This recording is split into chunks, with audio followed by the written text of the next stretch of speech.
নিশুতি রাতে নিস্তব্ধতা ভেঙে বাগানের প্রতিটি কোণে এখন উৎসবের এক নব্য উন্মাদনা। হলুদের সেই স্নিগ্ধ আভা মুছে ফেলে পুনরায় নিপুণ হস্তে বাগানের উদ্যানটিকে সাজিয়ে তুলেছে নবপর্যায়ে। রজনীগন্ধার সুতীব্র সুবাসে ম ম করছে চারপাশ, আর চারদিকে ঝোলানো মরিচবাতির আলোকছটা যেন অমাবস্যার আকাশে ও নক্ষত্রের মেলা বসিয়েছে।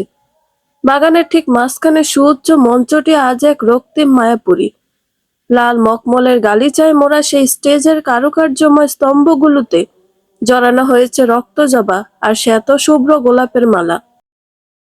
রাজকীয় মঞ্চের মধ্যমণি হয়ে বসে আছে ফারা, পরনে সবার মতো লাল রঙের শাড়ি, কিন্তু তার পরনেরটা ততটাও গাঢ় রঙের নয়। সায়র সবকিছু ঠিক করতে করতে এগিয়ে আসছিল বাগানের দিকে। অকস্মাৎ রক্তজবার মতো মেয়েটাকে দেখে থমকে যায় সে। বোবা মেয়েটাকে আজ যেন আরো বেশি স্নিগ্ধ লাগছে। সায়রের চলার গতি মন্থর হতে হতে একসময় স্থবির হয়ে গেল। সুশোভিত আলোকসজ্জা রজনীগন্ধার ঘ্রাণ যেন মুহূর্তেই ফিকে হয়ে এলো তার কাছে। তার সমস্ত ইন্দ্রিয় এখন কেবল স্টেজে আসনরত মানবীকে ঘিরে আবর্তিত হচ্ছে।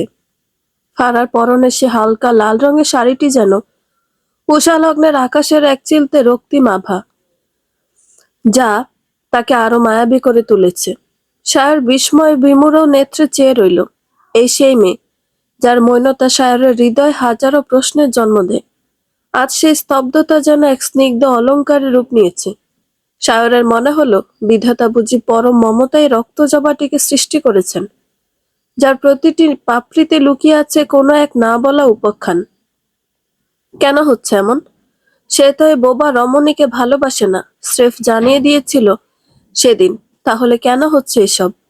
কেন হৃদযন্ত্রটি এই রমণীকে দেখে অবাধ্য হতে চাইছে? এত কেনর উত্তর খুঁজেও পেল না সায়র। অগত্যা বাগানের এক কোনায় পাতা চেয়ারে যে বসে পড়ল। তাকাবে সে ওই নারীর দিকে। বোনের চোখেই দেখবে মেয়েটাকে। দেখবে মানে বোনের চোখেই তো দেখে।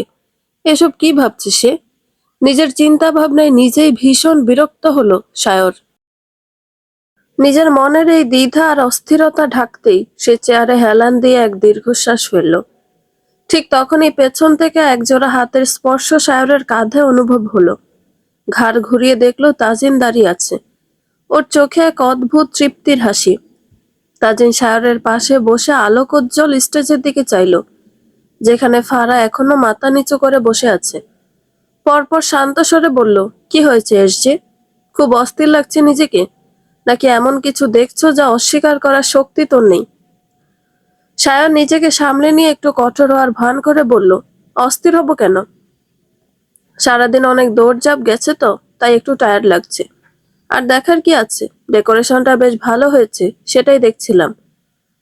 তাজিন একটু শব্দ করে হাসলো। সায়রের চোখের দিকে তাকিয়ে সে অত্যন্ত ধীরলয়ে বলল, ফারাকে দেখেছিস আজ? ওকে কি সত্যিই তোর শুধু বোন মনে হচ্ছে? তুই ওকে যা বলে ফিরিয়ে দিয়েছিলি, আজও কি তোর বিবেক সেই একই কথা বলছে? সত্যিকে স্বীকার করতে শেখ সায়র, না হলে এই বোবা মেয়েটার নীরবতা তোকে সারা জীবন দগ্ধ করবে। সায়র পাথরের ন্যায় নিশ্চল হয়ে বসে রইল। তাজিনের কথাগুলো খুব করে ভাবাচ্ছে তাকে। কেন ভাবাচ্ছে জানা নেই তার। আর চোখে আরো একবার ফারার নতজানু অবয়বটির দিকে চাইল। মুহূর্তে চোখাচোখি হলো তাদের। তৎক্ষণাৎ চোখ ফিরিয়ে নিল সায়র। তাজিনের দিকে চেয়ে রূঢ় স্বরে বলল, তুই বড্ড বেশি কথা বলছিস তাজিন। তুই আমার বন্ধু, তাই বলে কি আমার ব্যক্তিগত অনুভূতি নিয়ে কাটাছাড়া করার অধিকার তোকে কে দিয়েছে? আমি বলেছি না, ও আমার বোনের মতো, ব্যাস। এর উপর আর কোনো কথা নেই। বিরক্ত হলে চেনা পুরুষ। বউয়ের ভাই যে এত বলদ হবে সেটা জানা ছিল না তার। বউয়ের ভাই বললেও তো ভুল হবে, তার আগে তো এই বলদটা তার বন্ধু। মিথ্যে বলছিস সায়র। নিজের কাছে হয়তো আড়াল করছিস, কিন্তু তোর চোখ তো বেইমানি করছে না। তাজিনের কথাগুলো বড্ড বেশি পীড়া দিচ্ছে তাকে। সায়র আবার উঠে দাঁড়ায়, দাঁতে দাঁত পিষে বলল, থাম তাজিন, তুই জানিস না ওই রাতে কি হয়েছিল? তুই জানিস না কেন আমি ওকে ফিরিয়ে দিয়েছিলাম? আমার অতীতের সেই ছায়া আমি ফারার ওপর পড়তে দিতে চাই না। ও অনেক বেশি পবিত্র, অনেক বেশি স্নিগ্ধ। আমার মতো অন্ধকার মানুষের ছায়া ওর জীবনে বিষিয়ে তুলবে। বলেই সায়র এক মুহূর্ত সেখানে আর না দাঁড়িয়ে দ্রুত পায়ে বাগানের বাইরের দিকে পা বাড়ালো। কিন্তু ভাগ্যের এক নিদারুণ পরিহাসে ঠিক তখনই মঞ্চ থেকে ফারার এক করুণ আর্তনাদ ভেসে এলো। সায়রের চলার গতি মুহূর্তে রুদ্ধ হলো। ঘাড় ঘুরিয়ে দেখলো স্টেজের সিঁড়িতে পা হড়কে ফারা পড়ে যেতে যাচ্ছিল। সায়রের মস্তিষ্ক কিছু ভাবার আগে ওর শরীর বিদ্যুৎ গতিতে স্টেজের দিকে ধাবিত হয়। তৎক্ষণাৎ সায়র ফারাকে নিজ বাহুবন্ধনীতে টেনে নেয়। শখের পুরুষের স্পর্শ পেতেই কেঁপে ওঠে বোবা ফুলের তনুমন। সে কথা বলতে পারে না ঠিকই, কিন্তু তার চোখের সে নির্বাক চাউনি সায়রকে নিঃশব্দে ধিক্কার জানাচ্ছে যেন। সায়র ফারাকে দাঁড় করিয়ে ধমকের সুরে বলল, সাবধানে থাকতে পারিস না? যদি কিছু হয়ে যেত? ফারার চোখে অশ্রু টলমল করছে। মুখ ফিরিয়ে আবারও নিজের আসনে বসে পড়ল ফারা। সায়র কিছু বলতে চেয়েও পারল না একটু সান্ত্বনা বাণী শোনাতে বোবা মেয়েটা। রাগে দুঃখে প্রস্থান করলো সেখান হতে। পাশে দাঁড়িয়ে থাকা তটিনী তাজিনের দিকে তাকিয়ে চোখ টিপল। অর্থাৎ কাজ ঠিকভাবেই হচ্ছে। নীলিমা সত্যি প্রেগনেন্ট দিল, আর ওর আসলে 7 মাস চলছে। মেরিনের কথায় ভ্রু কুঁচকে আসে আরজুর। মানে মেয়েটা মিথ্যা বলছিল না। তুই চাইলে ডিএনএ। সম্পূর্ণ বাক্য পূর্ণ করতে দিল না আরজু। তার পূর্বে হাত উঁচিয়ে থামিয়ে দিল। গম্ভীর গলায় কর্কশ কণ্ঠে বলল, নো নিড। আমি জানি এটা ভাইয়ার বাচ্চা না। তুই যা বলেছিলি সেটাই করব তাহলে? না, দরকার নেই। বাচ্চাটার ক্ষতি হোক আমি চাই না। কিন্তু বাচ্চাটা তো জারস, আই নো। কিন্তু ভুলে যাস না আমার হৃদের কথা। শোন, কোনো বাচ্চা জেনে শুনে কোনো পাপীর গর্ভে জন্ম নেয় না। সে জন্মের পূর্বেও জানে না সে কিভাবে জন্মাচ্ছে। প্রতিটি শিশু নিষ্পাপ হয় জন্মের পর। আমি কোনো নিষ্পাপকে আঘাত হানি না। একটু সময়, বাচ্চাটা সেফটি আগে। তার মানে তুই ওকে বাচ্চাটার জন্য ছেড়ে দিবি? না, শুধু বাচ্চাটাকে ছাড়বো। মেরিন আর আরজুর আলোচনার মাঝে অ্যালেক্স ছুটে এসে আরজুর কানের কাছে ফিসফিসিয়ে কিছু একটা বলল। আঁতকে উঠল আরজু। অ্যালেক্সের দিকে চেয়ে অবিশ্বাস্য কণ্ঠে বলল, আসলে এসব করেছে উনি? অ্যালেক্স মাথা নাড়িয়ে হ্যাঁ সম্মতি দিতেই আরজু ছুটল স্টোররুমের দিকে। স্টোররুমে জরাজীর্ণ দরজার সামনে পৌঁছাতেই আরজু দেখল দরজাটি বাইরে থেকে লাগানো। তার মানে অ্যালেক্স যা বলেছে তা সত্যি। এই জন্য মানুষটাকে এখানে আনতে চাচ্ছিল না আরজু। লোকটার মেজাজ গরম হতে সময় লাগে না। একদম ধৈর্যহীন মানুষ আরজুর চীনা পুরুষ। দীর্ঘশ্বাস ফেলে দরজা খুলতেই দেখল মেঝেতে জবুথবু হয়ে পড়ে আছেন মরিয়ম জাওয়াদ। মহিলা শুধরাবে না, আরজু নিজেই এর একটা ব্যবস্থা করত। কিন্তু সে চাইছে না ফারার বিয়েতে কোনো রকম সিন ক্রিয়েট হোক, তাই তো চুপচাপ আছে। আরজু তীক্ষ্ণ গলার স্বর ছুড়ে নির্দেশ করে পাশে একটা লেডি গার্ডকে, এনাকে নিয়ে যাও আর সেন্স ফেরানোর ব্যবস্থা করো। ওকে ম্যাম, বলে মেয়েটা মরিয়ম জাওয়াদের অচেতন দেহটা টেনে হিঁচড়ে নিয়ে তার কক্ষে অগ্রসর হয়। ততক্ষণে গার্ডেনে থাকা মিউজিক বক্সে সুর উঠেছে। গার্ডেনে থেকে তটিনীর কর্কশ কণ্ঠের পরিবর্তে মিহি কণ্ঠ ভেসে আসছে। সবাই সত্যিই ভীষণ খুশি আর এক্সাইটেড বিয়েটা নিয়ে। মেয়েটা বোধহয় মাইক হাতে কিছু একটা বলছে, কিন্তু এখান থেকে তেমন একটা বোঝা যাচ্ছে না কি বলছে। আর্য ত্রস্ত পায়ে অগ্রসর হলো গার্ডেনের উদ্দেশ্যে। একটা দিয়ে চলছে না তোমার, তাই না? তাই তো এমন সঙ্গ সেজে দুটো ছেলেকে নিজের পিছনে ঘুরাচ্ছ। অকস্মাৎ ভেসে আসা অতি পরিচিত তীক্ষ্ণ মেয়েলি কণ্ঠে ঘাড় ঘোরালো আর্য। তার সম্মুখে আরিবা দাঁড়িয়ে আছে, পরনে স্লিভলেস গাঢ় বেগুনি রঙের কামিজ। কাঁধের উপর ছড়িয়ে অবিন্যস্ত চুল আর রক্তিম ওষ্ঠা ধরে ঝুলে থাকা বক্র হাসি সুস্পষ্টভাবে প্রকাশ করছে মেয়েটার উদ্দেশ্য। সবার থেকে আলাদা এবং আকর্ষণীয় হিসেবে নিজেকে প্রদর্শন করার জন্য মেয়েটাকে বেশ কসরত করতে হয়েছে। তা তার মেকআপে লেপ্টে থাকা চেহারা দেখে যে কেউ নির্দ্বিধায় বলে দিতে পারবে। আর এবার তীক্ষ্ণ বাক্যবাণে আর্য মুহূর্তের জন্য থমকে গেল, পরক্ষণে নিজেকে সামলে নিল।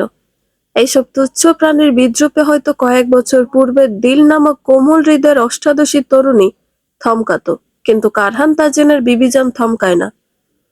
আর এবার চোখের দিকে তাকিয়ে অত্যন্ত কর্কশ কণ্ঠে প্রত্যুত্তর করল, তুমি সত্যি সাহসী আরিবা।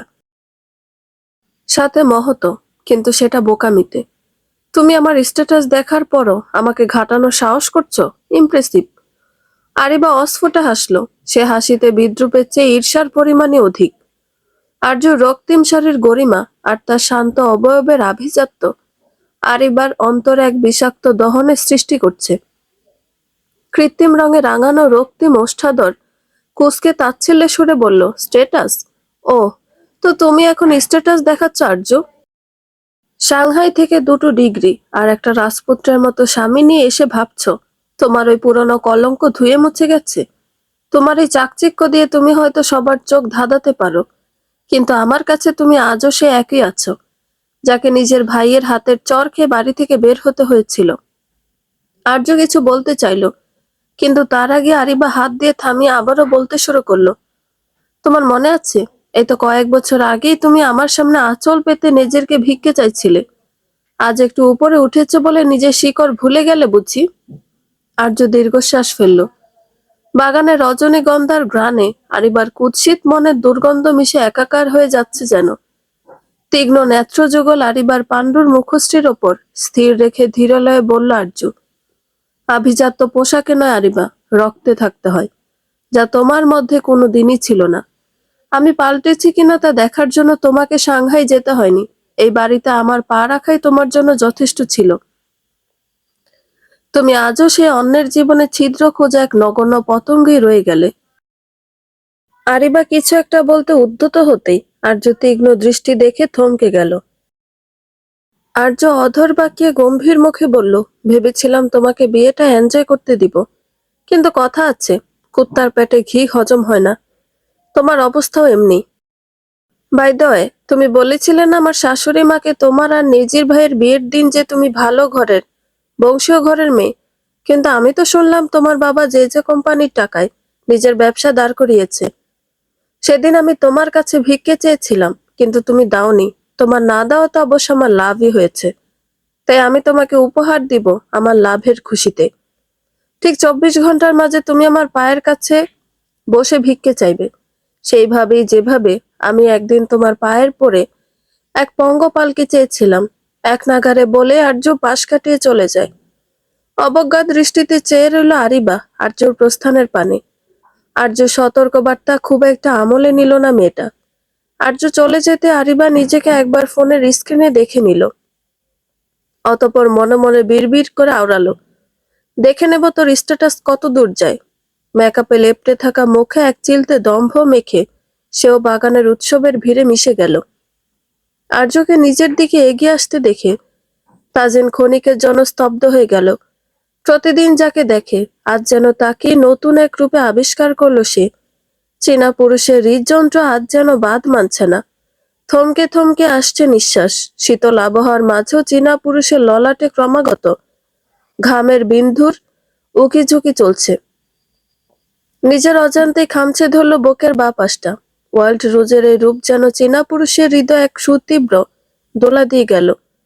সে মুগ্ধ নেত্রে চেয়ে রইল তার জীবন সঙ্গিনীর দিকে, যেন শরতের মেঘমুক্ত আকাশে এক চিলতে চাঁদ নেমে এসেছে এই মর্তের ধুলোয়। বাবার কোলে আসনরত হৃদের ভ্রুজোড়া কুঞ্চিত হয় চিন্তায়। বাবার অস্বাভাবিক শ্বাস প্রশ্বাস অনুভব করতেই ছেলে উতলা হয়ে উঠল। বাবার গালে হাত রেখে আদুরে কণ্ঠে মায়াবী চোখ জোড়া ছোট ছোট করে জানতে চাইল, বাড়ি কি হয়েছে তোমার? কিন্তু বাড়ির যেন অন্য কোনো দুনিয়ায় বিচরণ করছে। ছেলের কথা চীনা পুরুষের অহর্নিশে পৌঁছালো না। চীনা পুরুষের অবাধ্য দৃষ্টি নিবদ্ধ তার হৃদের মাম্মার উপরে। চোখের সঙ্গে হৃদয়টাও যেন তাল মিলিয়ে বেইমানির খেলায় নেমেছে। তার অংশ হয়ে তার সঙ্গে বেইমানি করছে। নিয়ন্ত্রণ করার অর্থহীন চেষ্টা করেও ব্যর্থ হচ্ছে তাজিন। এই জন্যে হয়তো মানুষ বলে শাড়িতে নারী, তাই তো তার নারীকে আজ এত আকর্ষণীয় লাগছে। তাজিনের এই অপ্রস্তুত অবস্থা আর্য নজর এড়ালো না। সে দ্রুত পদে এগিয়ে এসে তাজিনের হাতটা ধরল। বনলতার স্পর্শ পেতেই চীনা পুরুষের ধ্যান ভাঙল। আর্য কপালে দুশ্চিন্তার ভাঁজ ফেলে কোমল স্বরে জিজ্ঞেস করলো, কি হয়েছে আপনার? ওভাবে বুক চেপে ধরলেন কেন? শরীর কি খারাপ লাগছে? তাজিন যেন এক দীর্ঘ তন্দ্রা থেকে সজোরে ধাক্কা খেয়ে বাস্তবে ফিরে এলো। আর্য শীতল হাতে স্পর্শ তাজিনের তপ্ত হাতের উপর পড়তেই শরীরের প্রতিটি কোষে এক অতি চেনা তবুও অজানা শিহরণ বয়ে গেল।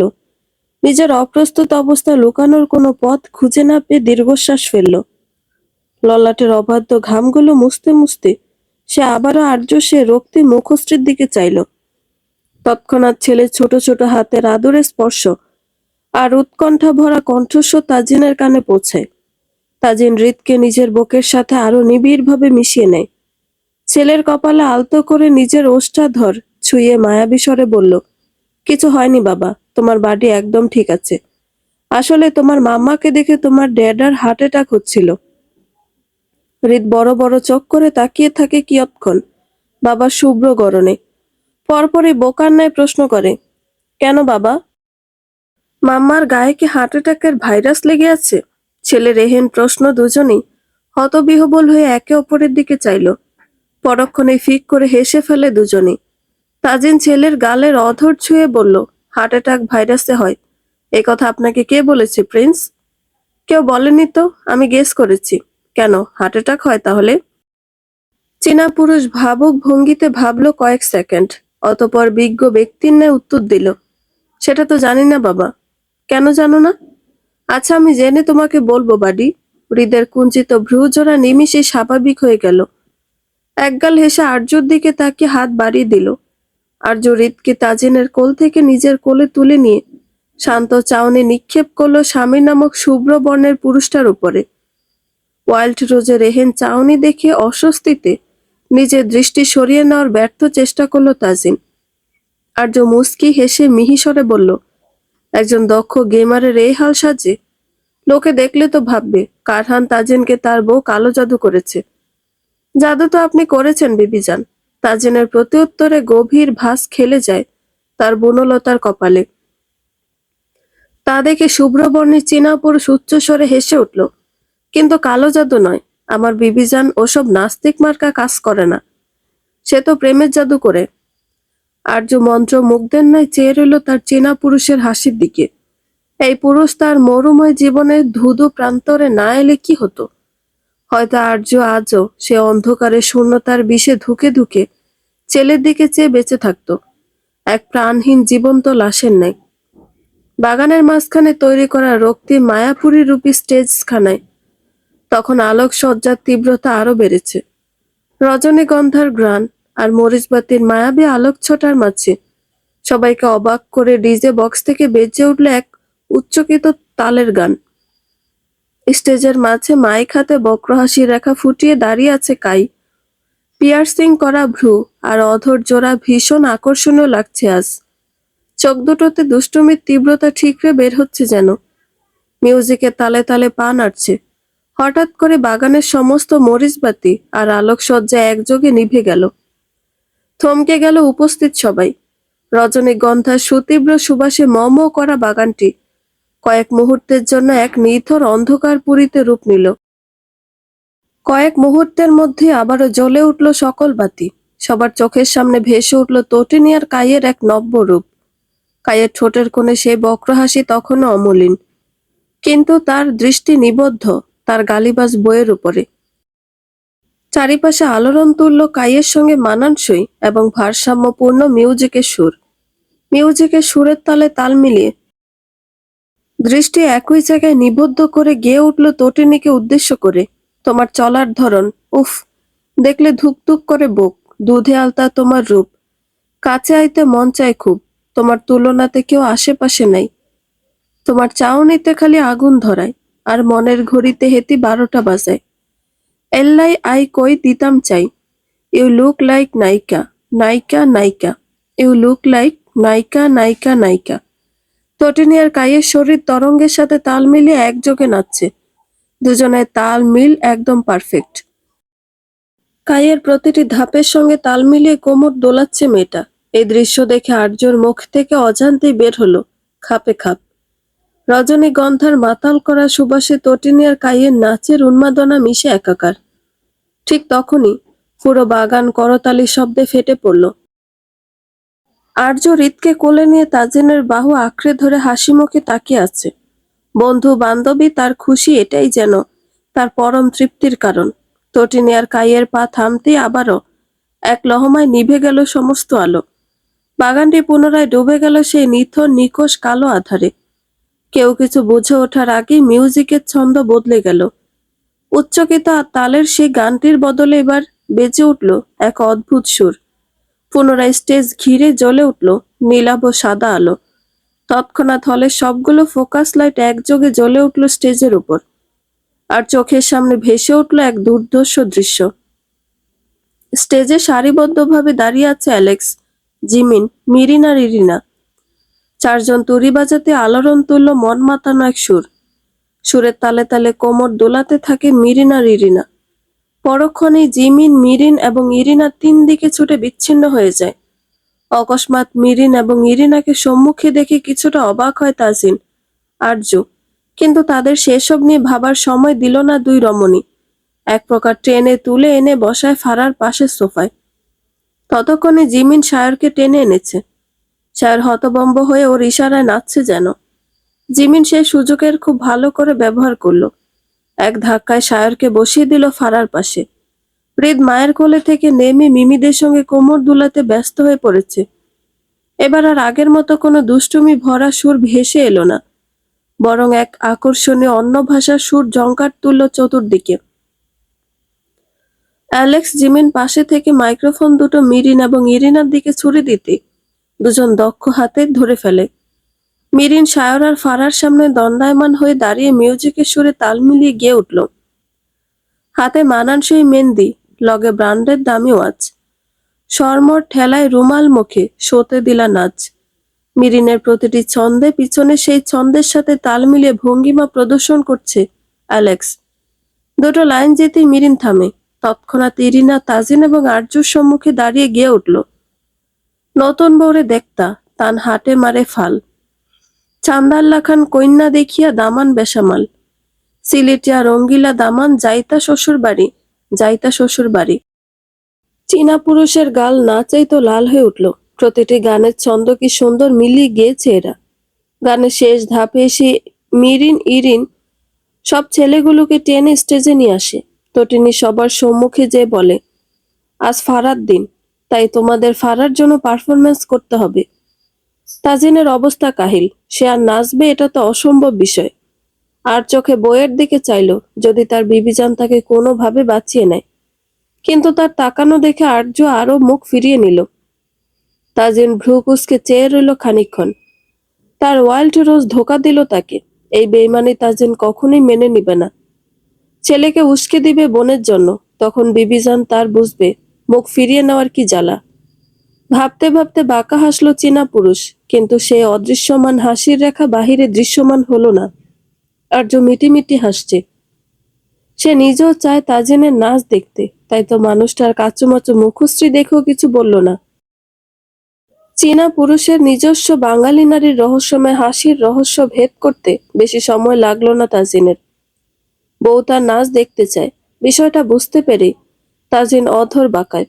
অ্যালেক্সের দিকে তাকিয়ে ইশারা করতে অ্যালেক্স বক্সের দিকে এগিয়ে যায়। তৎক্ষণাৎ বাগানের চারপাশে তৃতীয়বারের মতো আলোড়ন তুলল মন মাতানো এক সুর। শায়রা তাজিন হাতে মাইক্রোফোন তুলে নিতেই মাধুর্য মেশানো তরঙ্গোচ্ছ্বাসের মতোই ঝংকার তুলল এক আকর্ষণীয় সুর। তাজিন আর শায়র গানের তালে তালে এগিয়ে যায় ফারার দিকে। বোবা ফুলের দিকে দৃষ্টি নিবদ্ধ করে দুই পুরুষ পুরুষালী মন মাতানো কণ্ঠে গেয়ে উঠল। তাদের গানের তালে তালে পা মেলাতে থাকে কাই, অ্যালেক্স আর জিমিন। আর্য মন্ত্র মুগ্ধের মতো দেখে চীনা পুরুষের নব্য এক রূপ। তোমায় আমি পাইতে পারি বাজি হে, আসমানে তো ছায়ারে কন্যা, জমিনের তোর বাড়ি। তাজিনের কণ্ঠ থামতেই শায়র সুর তুলে ফারার দিকে চেয়ে, রূপ লইয়া তোর চান্দব সুরুজে লাগছে কারাকারি রে, লাগছে কারাকারি। শায়রা তাজিনের কণ্ঠে সুর মিলিয়ে যেতে পিছনে থেকে আবারও সুর ভেসে আসে। সবাই চমকায়, কিন্তু প্রতিবাদ করে না। যতই হোক ফারা নেজিরের আপন বোন, এতটুকু অধিকার তো আছে। মেঘের ভেলায় স্নান করো, রোদ্রে শুকাও কেশ, বিজলি তোর মুখের হাসি চমকে ওঠে দেশ রে, চমকে ওঠে দেশ। তাদের নিখুঁত ছন্দ পুরো বাগানকে এক নব্য উন্মাদনায় ভাসিয়ে নিয়ে গেল। যেন এক রক্তিম মায়াপুরীর বুকে তিন পুরুষ নিজস্ব এক সাম্রাজ্য কায়েম করছে। ফারা নির্বাক হয়ে দেখছে তার জন্য করা মানুষের আনন্দ উৎসব। মূর্ছা যাওয়া হৃদয়ে কিছুটা সুখ অনুভব করতে পেরে খুশি হলো বোবা মেয়েটা। গান বাজনা খানিকক্ষণ পূর্বেই থেমে গেছে। এখন সবাই সবার মতো হাতে মেহেদি লাগাতে ব্যস্ত। প্রফেশনাল মেহেদি আর্টিস্টরা সব নিপুণ হাতে ফারার দুহাত জুড়ে লতা পাতার নকশা আঁকছে। ফারাজ স্থির হয়ে বসে আছে, প্রাণহীন দৃষ্টি। আশেপাশের কোনো কিছুতেই তার তেমন একটা উৎসাহ নেই। তবুও সবার খুশির জন্য বসে আছে মেয়েটা। পাশেই দাঁড়িয়ে কাই তটিনীর হাত ধরে ঝুল খেলছে। তার একটাই আর্জি, তটিনীকে তার নামে মেহেদি দিতে হবে। কিন্তু তটিনী তার আর্জি সাফ সাফ ভাবে প্রত্যাখ্যান করে দিয়েছে। দে না মেহেদি আমার নামে, এমন করিস কেন? আমার অমঙ্গল হবে বউ। কাইয়ের এমন উদ্ভট লজিকলেস লজিক শুনে তটিনী ভ্রুটা তির্যকভাবে উঁচিয়ে কিছুক্ষণ চেয়ে থাকে। অতঃপর বিরক্তিমাখা কণ্ঠে বলল, তুই কি খবিস নাকি, যেমন উদ্ভট লজিক দের শালা? তটিনীর এমন ঝাঁঝালো উত্তরে কাই দমে যাওয়ার পাত্র নয়। সে আরো এক ধাপ এগিয়ে তটিনীর হাতের একটা আঙুল টেনে ধরে আদুরে গলায় বলল, আমি খবিস? আমিও তো তাই বললাম যে তুই খবিস। তাহলে তুই খবিসিনি। আমি কেন খবিসিনী হতে যাব আজব? কারণ আমি খবিস। তোর খবিস হওয়ার সঙ্গে আমার খবিসিনী হওয়ার কি সাথ? কারণ খবিসের বউ কখনো মানুষ হয় না। তটিনী আর কাইয়ের এই অদ্ভুত আর হাস্যকর তর্কের যুদ্ধ জিমিন এতক্ষণ মুখ বুজে সহ্য করলো। এবার আর ধৈর্য ধরে রাখতে পারল না।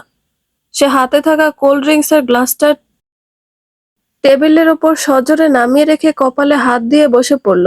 তটিনী আর কাইয়ের দিকে একরাশ বিরক্তি নিয়ে তাকিয়ে চেঁচিয়ে উঠল, এই তোরা চুপ করবি?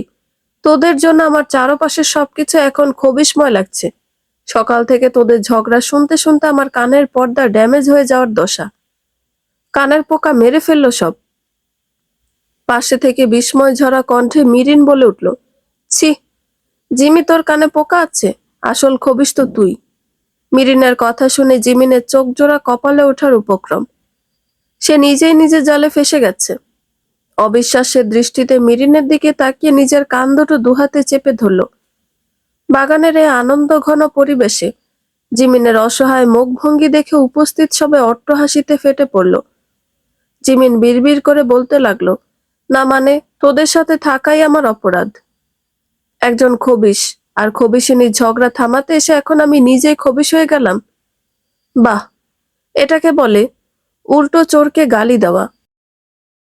তটিনী সুযোগ পেয়ে সুযোগের সৎ ব্যবহার করার উদ্দেশ্যে জিমিনের ক্ষতে নুন ছিটিয়ে দিল। মিরিন একদম ঠিক বলেছে জিমিন, তোর কানে তো পোকা থাকাই স্বাভাবিক। সারাদিন তো মানুষের নামে পরচর্চা করার জন্যই কানটা খাড়া করে রাখিস। ওখানে তো পোকা বাসা বাঁধবেই। জিমিন রাগে গজগজ করতে করতে ইরিন আর অ্যালেক্সের দিকে তাকায় সাহায্যের আশায়।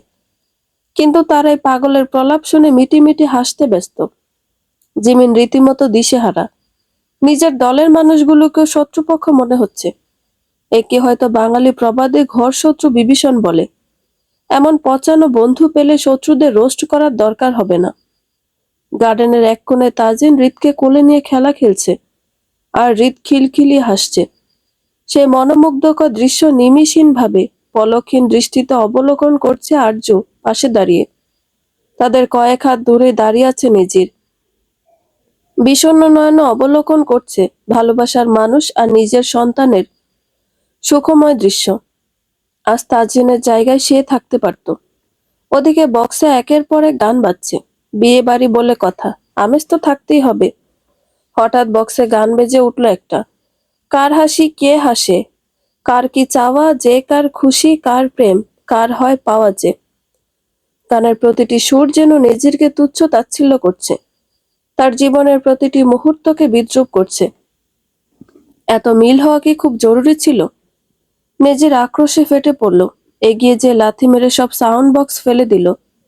অকস্মাৎ তীব্র আওয়াজে সবার দৃষ্টি ঘুরে যায় সেদিকে। সাউন্ড বক্সে সে বিকট আছড়ে পড়ার আওয়াজে বাগানের উৎসব মুখর পরিবেশটা যেন থমকে গেল।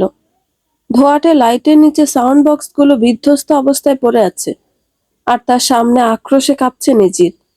তার বুকের ভেতর কয়েক বছরের জমানো হাহাকার নিয়ন্ত্রণহীন হয়ে গেছে। সবাই হতভম্ব হয়ে তাকিয়ে রইল নেজিরের দিকে। কারো মুখে কোনো কথা নেই। নেজির সবার দৃষ্টি বুঝতে পেরে বলল, আই এম সরি, আসলে আমার মাথা ব্যথা করছিল তাই ভুলে এমন করে ফেলেছি। আমি আরো বক্স আনিয়ে দিচ্ছি। বলে আর এক মুহূর্ত সেখানে দাঁড়ালো না, হনহনিয়ে বেরিয়ে গেল বাগান থেকে। হৃদের ভ্রুযুগল কুঞ্চিত হয়। ডাগর ডাগর চোখে চেয়ে থাকে নেজিরের প্রস্থানের পানে। তার ছোট্ট হৃদয় বোঝার প্রচেষ্টায় ব্যাকুল হয়ে উঠেছে। লোকটার ক্রোধের কারণ কি?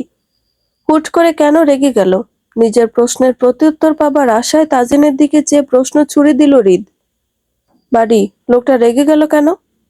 তাজিন হৃদকে নিজের বুকের সাথে আরো নিবিড়ভাবে জড়িয়ে ধরল। ছেলের নিষ্পাপ প্রশ্নের উত্তর দেওয়াটা এই মুহূর্তে বেশ কঠিন।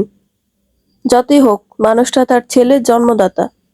সে আর চোখে একবার আর্যর দিকে তাকায়, যার চোখে তখনও নেজিরের জন্য বিরক্তিকর মিশ্রণ সুস্পষ্টভাবে ফুটে উঠেছে। তাজিন হৃদের নরম গালে আলতো করে টোকা দিয়ে শান্ত স্বরে বলল, আঙ্কেলের মেবি রাগ হয়েছে। সে সিঙ্কিং করতে পারছে না, কিন্তু ওই বক্সগুলো সিঙ্কিং করছে তাই। আঙ্কেলের গান গাওয়ার ইচ্ছে হলে গাইবে, এত রাগের কি? কি জানি বাবা। বাবা আমাকে একটু নামিয়ে দিবে? তাজিন মাথা নেড়ে ছেলেকে নামিয়ে দেয়। হৃদ বাবার কোল থেকে নেমে বাগানের বাইরে চাইল। বাগান থেকে দূর অন্ধকারে বেঞ্চে বসে নেজির নিজের হাতের দিকে তাকিয়ে আছে। রাগের মাথায় সাউন্ড বক্স ভাঙতে গিয়ে তার নিজের হাতও কিছুটা কেটে গেছে, রক্ত ঝরছে, কিন্তু সেদিকে তার খেয়াল নেই।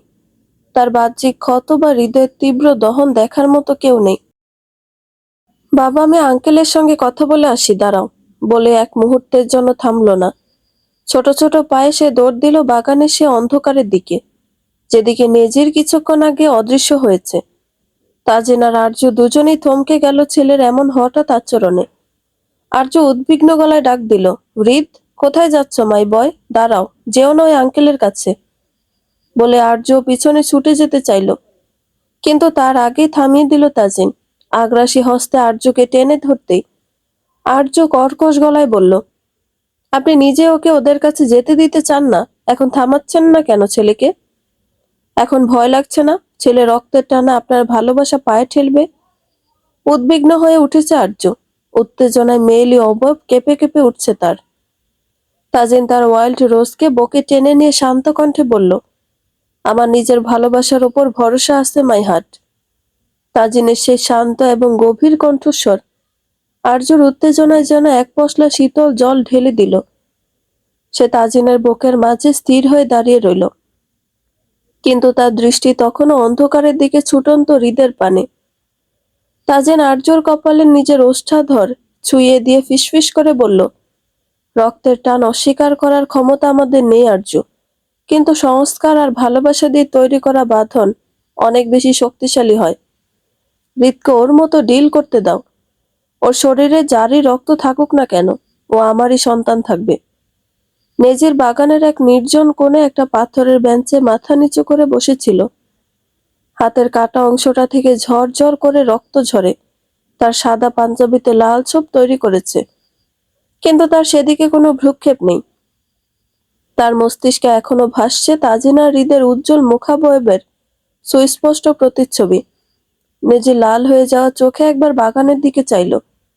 মানুষটার দীর্ঘশ্বাসের শব্দে যেন বাগানের নিস্তব্ধতাকেও হার মানাচ্ছে। সে বিড়বিড় করে বলতে লাগলো, কেন, কেন এই গানগুলো বাজবে? কেন আমাকে মনে করে দিতে হবে যে আমি যা চেয়েছিলাম তা আমার না? আমার হাসির মালিক আজ অন্য কেউ, আমার খুশির ঠিকানা আজ পর। হঠাৎ তার পায়ের কাছে কারো ছোট্ট জুতো জোড়ার শব্দ শোনা গেল। নিজের মাথা তুলে তাকাতেই দেখলো সামনে দাঁড়িয়ে আছে তারই অংশ। তার বড় বড় মায়াবী চোখে একরাশ কৌতূহল আর কিঞ্চিত শাসন। হৃদ কোমরে হাত দিয়ে দাঁড়িয়ে বিজ্ঞের মতো বলল, আঙ্কেল, আপনার সিঙ্গিং করতে ইচ্ছে হলে আমাকে শোনাতে পারেন, আমি মাইন্ড করব না। একটু থেমে নেজিরের পাশে বসতে বসতে বলল, আমার বাবার মতো কারো কণ্ঠ সুন্দর নয়, কিন্তু আপনিও খারাপ গান না, তাই আমি শুনতে পারি আপনার গান। নিজে স্তব্ধ হয়ে চেয়ে রইল হৃদের দিকে। এই তো সেই মুখচ্ছবি যা সে প্রতিদিন তার কল্পনা আঁকত। ছেলেটা তার মতো হয়নি, হুবু মায়ের দিকে গেছে, মায়ের মিনি ভার্সন যেন। নেজিরের গলার কাছে দলা পাকিয়ে আসা দীর্ঘশ্বাসটা সে কোনো মতে গিলে নিল। কাপা গলায় বলল, সবাই সব গান গাইতে পারে না বাবা, কারো কারো ভাগ্যে শুধু ভাঙা সুর থাকে। হৃদ নেজিরের রক্তমাখা হাতের দিকে তাকিয়ে আঁতকে উঠল। সে দ্রুত এগিয়ে এসে নেজিরের হাতটা নিজের ছোট ছোট নরম হাত দিয়ে ধরল। নেজির শিউরে উঠল। এই প্রথম তার নিজের রক্ত তার শরীর স্পর্শ করল। হৃদ মুখ কুঁচকে বলল, ছি আঙ্কেল, রক্ত বের হচ্ছে তো? আপনার খুব পেইন হচ্ছে তাই না? মাম্মার কাছ থেকে ব্যান্ডেজ নিয়ে আসি। নেজিরের পাথরে হৃদয়ে যেন কেউ হাতুড়ি পেটাচ্ছে। তার সন্তান, কিন্তু সেই সন্তানকে সন্তান দাবি করার অধিকার তার নেই। সেই ব্যথায় উতলা হয়ে উঠেছে নেজির। নেজির হৃদের হাতটা ছাড়িয়ে নিল না, বরং তার সেই ছোট্ট হাতটার দিকে তাকে অস্ফুটে বলল, পেনটা হাতে নয় রে হৃদ, পেনটা এখানে। সে নিজের বুকের বাঁ দিকটা দেখালো। হৃদ কিছুক্ষণ ভাবলো, তারপর পকেট থেকে একটা ছোট্ট রঙিন স্টিকার বের করলো। বিকেলে জিমিন চকলেট কিনে দিয়েছিল, তার সাথেই মূলত পেয়েছিল এই স্টিকারটা। আলতো করে নেজিরের কাটা জায়গাটা স্টিকারটা লাগিয়ে দিয়ে বলল, এখানে পেন হলো, এটা লাগিয়ে রাখলে সেরে যাবে। বাড়ি আমাকে এভাবেই কিওর করে দেয়। আপনি আর রাগ করবেন না, কেমন? নেজিরের চোখ থেকে এক ফোঁটা জল গড়িয়ে পড়ল, কিন্তু তা দ্রুত হস্তে মুছে ফেলল যাতে হৃদ দেখতে না পায়। তবুও ছেলেটার তীক্ষ্ণ দৃষ্টি সেই দৃশ্য অবলোকন করে ফেলল। রক্ত নেজিরের হলেও ছেলে শিরা উপশিরায় তাজিনের শিক্ষা আর ভাবভঙ্গি দৌড়াচ্ছে। হৃদ নেজিরের পাশে একটু ঘেঁষে বসল। রাতের হালকা বাতাসে বাগানের রজনীগন্ধার সুবাস আর নেজিরের দামি পারফিউমের ঘ্রাণ মিশে এক অদ্ভুত পরিবেশ তৈরি করেছে। হৃদ নেজিরের চোখের কোণে জমে থাকা জলটুকু দেখেও না দেখার ভান করে তার কাঁধে ছোট্ট হাত রাখে, যেন কোনো অভিজ্ঞ সান্ত্বনাদাতা তার বন্ধুকে সান্ত্বনা দিচ্ছে। হৃদ আবারও কোমল স্বরে বলল, আঙ্কেল, আপনার গান গাইতে মন চাইলে গাইতে পারেন। কেউ শুনুক না শুনুক আমি শুনবো। আমি কথা দিচ্ছি, আপনার গানের সময় আমি একদম নড়াচড়া করব না। নেজির যেন বাকরুদ্ধ হয়ে গেল। এই শিশুটির সারল্য আর দয়া তার ভেতরের কয়েক বছরের জমানো বিষাক্ত দহনকে মুহূর্তে ধুয়ে মুছে দিতে চাইল।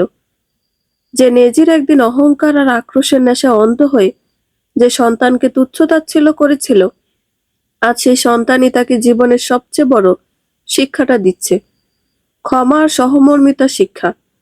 নেজের ম্লান হেসে অস্ফুটে বলল, আমি যদি গান গাই বাবা, তবে সেই গানে যে কেবল বিষাদের সুর ফুটে উঠবে। তুমি কি বুঝবে সেই হাহাকার? হৃদ মাথা কাত করে ভাবলো কিছুক্ষণ, তারপর বলল, পাপা বলে গান হলো মনের কথা। আপনার মন যদি স্যাড থাকে তবে স্যাড গানই হবে, তাতে সমস্যা কি? আমার স্যাড সংও পছন্দ। নেজিরের নিজের অজান্তেই নিজের অংশের মাথায় হাত রাখে। নেজির চোখ বুঝলো, অতঃপর ধীর লয়ে অনেকটা ফিসফিস করে গেয়ে উঠল এক বিরহী সুর, যা হয়তো বছরের পর বছর তার অবচেতন মনে জমা ছিল। তুমি আসো না, মন তো বসে না, চাঁদ ওঠে না আকাশে। মন যে উতলা, আমি একলা, আর চলেছি বাতাসে। সুখ তো আসে না আমারই ঘরেতে, তোমার ছায়া না ছুলে। আলো তো জ্বলে না আমার ঘরেতে, তোমার হাসি না পেলে। নেজিরের কণ্ঠস্বর থামতে হৃদ তালি দিয়ে উঠল। আমার বাবার থেকে কম, কিন্তু সুন্দর গেয়েছেন আপনি। নিজের হঠাৎই নিয়ন্ত্রণ হারিয়ে হৃদকে নিজের বুকের সাথে জড়িয়ে ধরল। তার দু চোখ দিয়ে অবিরল ধারায় জল পড়ছে। কয়েক বছর আগে সে অপরাধ বোধ, আর্যকে হারানো আর নিজের সন্তানের অধিকার না পাওয়া, সব যেন আজ এই এক আলিঙ্গনে উপচে পড়ছে। সে বিড়বিড় করে বলতে লাগলো, আমাকে মাফ করে দিস বাবা, আমাকে মাফ করে দিস। মিরিন জিমিনকে এক ধাক্কা দিয়ে বলল, আমি শুনেছি বাংলাদেশের ম্যাঙ্গো অনেক টেস্টি, আমি খাবো। তো আমি কি করব? পাশে থেকে অ্যালেক্স গম্ভীর মুখে বলল, এখন আমের সিজন না ইডিয়ট, এতটুকু জানো না? ইউ প্যাঁচামুখী, আপনি ইডিয়ট, আপনার বউ ইডিয়ট, আপনার বউয়ের 14 গোষ্ঠী ইডিয়ট। আমি প্যাঁচামুখী, ইউ বেয়াদব চুমুখোর মেয়ে। জিমিন অ্যালেক্সের এমন উক্তিতে ভ্রুকুটি করে খানিকক্ষণ চেয়ে থেকে বলল, তোর কথাই মনে হচ্ছে মিরিন দক্ষ চুমুবাজ, যে সারাদিন মিষ্টির বদলে চুমু খেয়ে বেড়ায়। হ্যাঁ, এই মেয়ে বেড়ায়, শয়নে স্বপনে, লুকিয়ে চুকিয়ে, সম্মুখে, এমনকি পড়তে পড়তেও চুমু খেয়ে বেড়ায়। মিরিনের কপোলদ্বয় ততক্ষণে রীতিমতো লাল, নীল, বেগুনি বর্ণ ধারণ করেছে। পুরুষটা কতটা দ্বিধাহীনভাবে তার এত বছরের রহস্যগুলো বন্ধুদের সম্মুখে উগরে দিল। একটুখানি চুম্বনী তো করেছিল, তাও তার ছবিতে। তাই বলে এভাবে সবার সামনে বলবে? মিরিনের বুঝি লজ্জা লাগে না? এখন মিরিনের মনে হচ্ছে মাটিতে আমাকে গিলে নে, নয়তো ফাঁক হয়ে যা, আমি তোর মাঝে টুপ করে ঢুকে পড়ি। ইরিনা পরিস্থিতি বেগতিক দেখে একটা লম্বা শ্বাস নিল। জিমিন আর অ্যালেক্সের দিকে একরাশ বিরক্তি নিয়ে তাকিয়ে ধমকে সুরে বলল, স্টপ ইট গাইস, অনেক হয়েছে। আমরা এখানে আম নিয়ে কথা বলছিলাম, আর তোমরা সেটাকে কোথায় নিয়ে গেছো? মিরিন শুধু বলেছিল ও বাংলাদেশের আম খেতে চায়, দ্যাটস ইট। মিরিন মনে মনে বান্ধবীর প্রতি কৃতজ্ঞতা জ্ঞাপন করল। অতঃপর নিজেকে স্বাভাবিক করার প্রয়াসে কর্কশ গলায় বলল, পাশের বস্তিতে বড় ফুলের বাগান আছে না? তার পাশে একটা আম বাগান আছে, আর প্রতিটি গাছে আমও আছে। আমি নিজের চোখে দেখেছি। তুই কিভাবে দেখলি? জিমিনের প্রশ্নে দুপাশে চুল ভাব নিয়ে উড়িয়ে বলল, আমি সব জানতা। কিন্তু এটা যদি আমের সিজন না হয়, ওই বাগানের গাছে আম আসলো কই থেকে? তার মানে আমি মিরিন ডিসুজা দুনিয়ার সব থেকে দুর্লভ আমের খোঁজ পেয়েছি। ও মাই গড! আমাকে তো নাসা খুঁজবে এবার। অ্যালেক্স দীর্ঘশ্বাস বিসর্জন দিয়ে চরম তাচ্ছিল্যের সহিত মিরিনের পানে চাইল। মিরিনের এ অযৌক্তিক আত্মশ্লাঘা যেন অ্যালেক্সের যুক্তিবাদী মস্তিষ্কে করাঘাত করছে। এই মেয়েটা কত ফাজিল, ভাবতেই ভ্রুযুগল কুঞ্চিত হয়। কিঞ্চিত গ্রীবা কাঁপিয়ে বিদ্রূপের সুরে ফোড়ন কাটল, নাসা তোকে খুঁজবে না মিরিন, বরং তোমাকেও কোনো চিড়িয়াখানায় দুর্লভ প্রাণী হিসেবে খাঁচাবন্দি করে রাখা উচিত। ওটা কোনো মিরাকল নয়, ওটা 12 মাসি আম, ইডিয়ট। আর তুমি সব জানতা হতে যাবে কেন? তুমি সকালে ওই বাড়িতে সাজানোর জন্য ফুল আনতে গিয়েছিলে বলেই আম গাছগুলো তোমার নজরে পড়েছে। তাই দয়া করে নিজের আইকিউ নিয়ে এই কাল্পনিক আস্ফালন বন্ধ করো।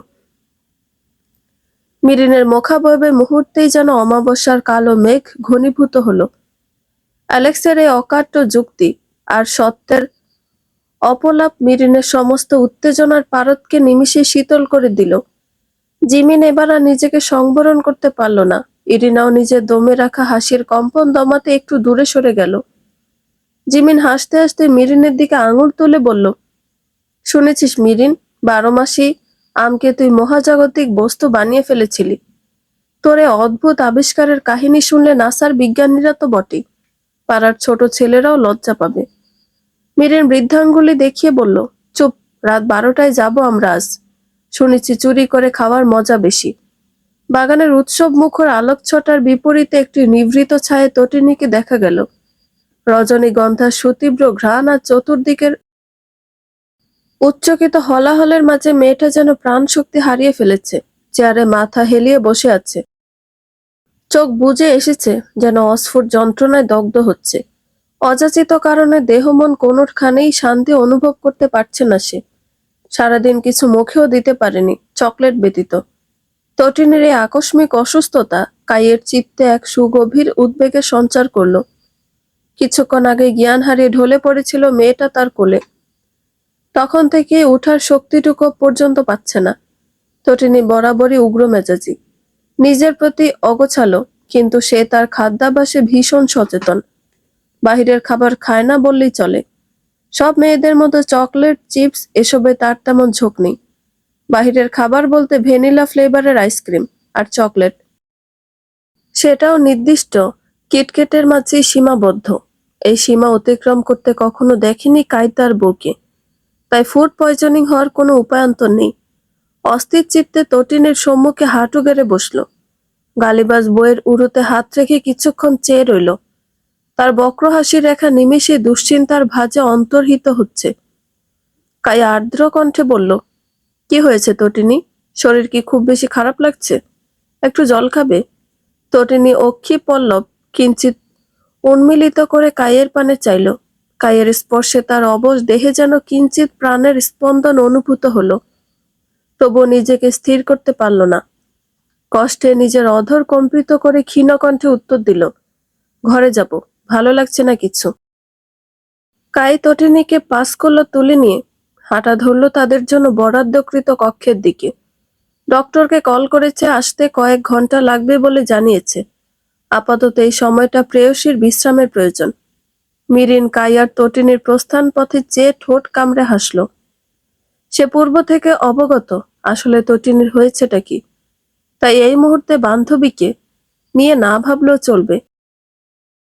আপাতত আম পাড়তে যাওয়াটাকে প্রাধান্য দিবে সে। কিছু আম এনে তটিনীকেও দিবে। এই মুহূর্তে টক জাতীয় জিনিস খাওয়ালে আরো খুশি হবে তার সখী। মিরিন নিজের ললাটে জমা হওয়া দুশ্চিন্তার কাল্পনিক রেখাগুলো এক ঝটকায় মুছে ফেলে জিমিন আর অ্যালেক্সের দিকে ফিরল। তার নেত্রদয়ে এখন চুরির নেশায় মত্ত এক দুরন্ত বালিকার ছায়া। গম্ভীর মুখে বলল, শোন, জিমিন তটিনীকে নিয়ে এখন না ভাবলেও চলবে। কাই আছে ওকে আগলে রাখার জন্য। আর আমি জানি তটিনীর এই মুহূর্তেটি কি প্রয়োজন। এখন আমাদের মিশন হলো ওই বাগান। আজ রাতে আমরা 4 জন ওই বাগানে যাব, বুঝেছিস? ইরিনা কিছুটা দ্বিধান্বিত হলো। সে রাতে যাবে, বোনটাও এখানে আছে। সেফারের এই হঠাৎ আগমন এমনিতেও কারো পছন্দ হয়নি। তার উপর যদি মেয়েটাকে একলা রেখে যাওয়ায় উল্টাপাল্টা কিছু করে বসে, তখন ইরিনা তাজিনকে মুখ দেখাবে কি করে? বন্ধুর সম্মুখীন হতে পারবে না। ইরিনা কিঞ্চিত কম্পিত কণ্ঠে মিরিনের উদ্দেশ্যে বলল, মিরি, সেফার আছে যে, ও গেলে নিয়ে যাব। পাশে দাঁড়িয়ে ছিল সেফার। বিরক্ত বোধ করছে মেয়েটা, তা তার ললাটে পড়া গভীর ভাঁজ সুস্পষ্টভাবে জানান দিচ্ছে। তবুও নিজেকে স্বাভাবিক রাখার আপ্রাণ প্রয়াসে এক চিলতে মুস্কি হাসির রেখা ফুটিয়ে বলল, সমস্যা নেই সিস, আমি একা থাকতে পারবো, তুই যেতে পারিস। মেরিন ইরিনার উৎকণ্ঠা অনুধাবন করতে পারল, তার জেদ থেকে এক চুল নড়ল না। ইরিনার নিজের হাতের মুঠোয় নিয়ে কিঞ্চিত অবৈধানের সুরে বলল, সেফার নিয়ে তুই অহেতুক চিন্তিত ইরিনা। দিল আর তাজিন ভাইয়া দুর্ভেদ্য প্রাচীরের ন্যায় প্রাচীর ভেদ করে সেফার কেন? কোনো কেইফারও প্রবেশ করতে পারবে না। মিরিনের এই অযৌক্তিক আত্মবিশ্বাস আর শব্দের কারসাজি শুনে ইরিন একটি দীর্ঘশ্বাস ছাড়ল। ইরিনার অন্তরাত্মা এক অজ্ঞাত আশঙ্কায় দোদুল্যমান। সেফারের পার্শ্বে দণ্ডায়মান থেকে যে স্নিগ্ধ হাসির রেখা প্রদর্শন করছে, তা ইরিনার নিকট বিষাক্ত লতাগুল্মের ন্যায় প্রতীয়মান হচ্ছে। তবু বন্ধুদের এই অপ্রতিরোধ্য উদ্দীপনার জোয়ারে সে নিজেকে ভাসিয়ে দিতে বাধ্য হলো। আচ্ছা, তাহলে রাত 12টার দিকে সবাই বাগানে আসবি, পিছনে দরজা দিয়ে যাব। রাত্রির প্রহর গভীরতর হওয়ার সঙ্গে সঙ্গে প্রাসাদের প্রদীপ্ত আলোকসজ্জা যেন ক্রমশ ম্লান হয়ে এক মায়াবী নিস্তব্ধতায় অবগাহন করল। আকাশে নীলিমা ভেদ করে একফালি জ্যোৎস্না জানালার স্বচ্ছ কাচ আর পর্দার কারুকাজ ভেদ করে কক্ষের অভ্যন্তরে প্রবেশ করেছে। সেই স্নিগ্ধ চন্দ্রিমা যেন রূপালী সুতোর বুননে কক্ষের মেঝেতে এক স্বপ্নীল আলপনা এঁকে দিয়েছে। সে আলপনার ওপর তীব্র দৃষ্টি নিবদ্ধ করে রেখেছে এক নারী। অযাচিত উষ্ণতার এক শিহরণে আর্য তন্বী অবয়ব যেন দুরু দুরু কম্পনে আলোড়িত হচ্ছে। নিবৃত কোণে বিরাজমান স্তব্ধতা আজ বড্ড বেশি মুখর। পাশেই মুখ ফিরিয়ে শুয়ে আছে তার চীনা পুরুষ। আজ হৃদ নেই তাদের মাঝখানে। ঘুমানোর পূর্ব মুহূর্তেই ছেলে অদ্ভুত আরজি পেশ করা আর্যর নিকট। সে নাকি আজ শেফালি আসর এবং শরীফ আসরের কাছে ঘুমাতে চায়। আর্য অবাক হয়েছিল বটে, কিন্তু শিশু সুলভ সেই বায়নার অন্তরালে যে এক নিপুণ কারিগরের মস্তিষ্ক প্রচ্ছন্ন রয়েছে, তা আর্য তীক্ষ্ণ বুদ্ধির অগোচরে নেই। তাজিন যে ছেলের মাথায় বন পরীর ভূত ঢুকিয়েছে, তারই ফলাফল। আর্য অত্যন্ত সন্তর্পণে মস্তক ঘুরিয়ে শায়িত তাজিনের অবয়বটি প্রত্যক্ষ করল।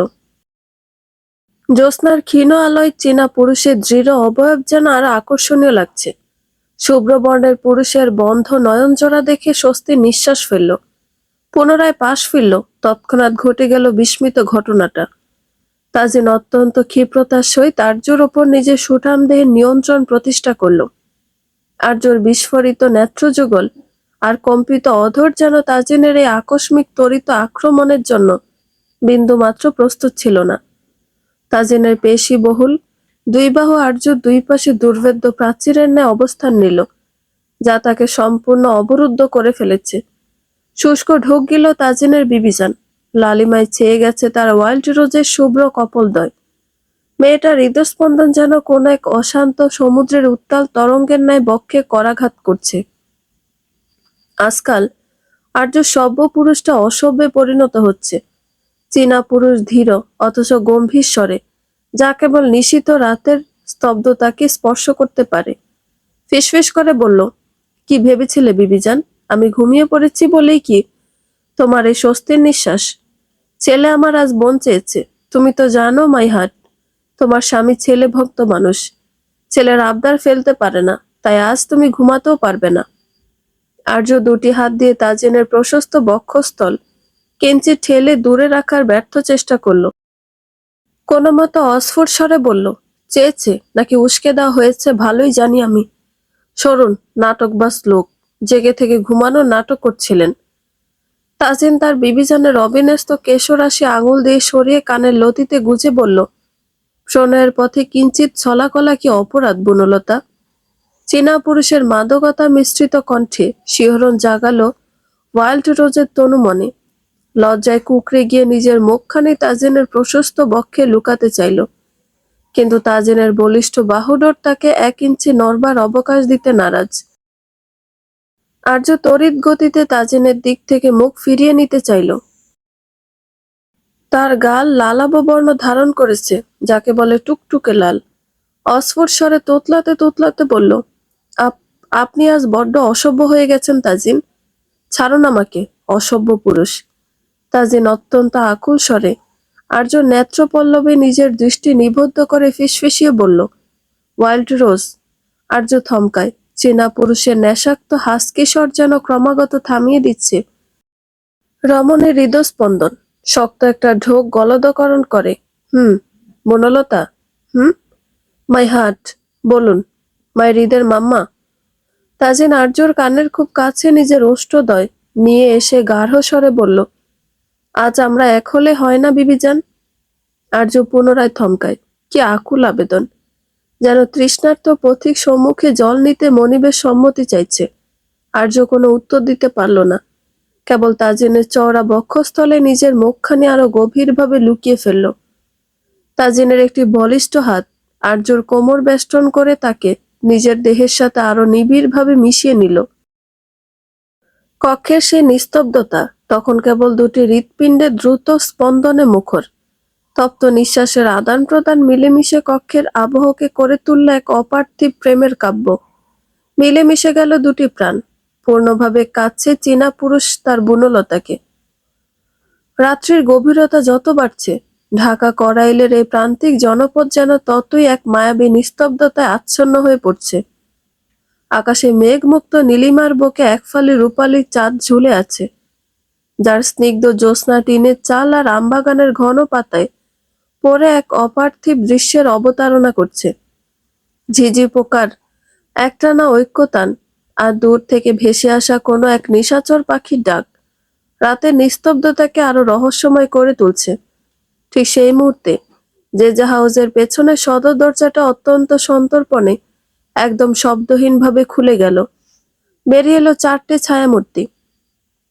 মিরিন সবার আগে, তার পরনে একটা কালো হুডি, যেন অন্ধকারের সাথে মিশে যেতে চাইছে। তার পেছনে জিমিন, অ্যালেক্স আর সবশেষে ভয়ে সিটিয়ে থাকা ইরিনা। ফেরারি হাঁকিয়ে চলল করাইলের পাশের বড় আমবাগানের দিকে। গাড়িটা একটু দূরেই থামালো। সামনে গাড়ি নিয়ে যাওয়ার রাস্তা নেই একদম। সবাই পায়ে হেঁটে যাওয়ার উদ্দেশ্যে হাঁটা ধরল। বস্তির পাশের ওই বাগানটার দিকে যাওয়ার রাস্তাটা বেশ সরু আর এবড়ো থেবড়ো। মিরিন হাতের ইশারায় সবাইকে থামার সংকেত দিয়ে ফিসফিস করে বলল, সাবধান, একদম পা টিপে টিপে চলবি। জিমিন, তোর জুতোর শব্দ হচ্ছে, চটি খুলে হাতে নিয়ে নে। জিমিন বাধা দিয়ে বলল, থাম তোরা, ওই যে বাগান দেখা যাচ্ছে, দেখ সত্যি 12 মাসি আম ঝুলে আছে। আহা! 4 বন্ধু অন্ধকারের বুক চিরে বাগানের কাঁটাতারের বেড়ার কাছে এসে পৌঁছালো। ঝিঝি পোকার ডাক তখন ছাপিয়ে যাচ্ছে তাদের বুকের ধুকপুকানিকে। মিরিন বেড়ার ফাঁক দিয়ে গলে ভেতরে যাওয়ার চেষ্টা করতেই তার ওড়না আটকে গেল কাঁটায়। সে দাঁত কিরমির করে বলল, নাসা, আমাকে খুঁজবে না কেন বলতো? এই যে বিপদের মুখে দাঁড়িয়েও আমি আমের নেশায় মত্ত, এটা কি কোনো সাধারণ মানুষের কাজ? অ্যালেক্স, ধরুন ওড়নাটা, ছাড়াতে সাহায্য করুন। ইরিনা ভয়ে কাঁপতে কাঁপতে বলল, আমার কিন্তু খুব ভয় করছে রে, যদি কেউ দেখে ফেলে, আমরা তো এখানে কিছু চিনি না। ইরিনার কথা উপেক্ষা করে সবাই প্রবেশ করলো বাগানে। জ্যোৎস্নার আলো বিচারিত হালকা উজ্জ্বল বাগানের চতুর্দিক তীক্ষ্ণ দৃষ্টিতে পর্যবেক্ষণ করে নেয় বিচ্ছু বাহিনী। চাঁদের উজ্জীবিত রশ্মিতে আবছা আবছা দেখা যাচ্ছে চারিপাশটা। অন্ধকারের নিবিড় চাদরে ঢাকা সে আমবাগান যেন রহস্যের এক গভীর খনি। মিরিনের নির্দেশে অ্যালেক্স আর জিমিন অত্যন্ত অনিচ্ছা সত্ত্বেও প্যান্টের কোমর সামলে গাছের মোটা কাণ্ড বেয়ে উপরে উঠতে শুরু করলো। অ্যালেক্সের লম্বা শরীরটা আম গাছের ডালপালায় বারবার আটকে যাচ্ছে, আর জিমি নিচের দিক থেকে তাকে ঠেলে উপরে তোলার ব্যর্থ চেষ্টা করছে।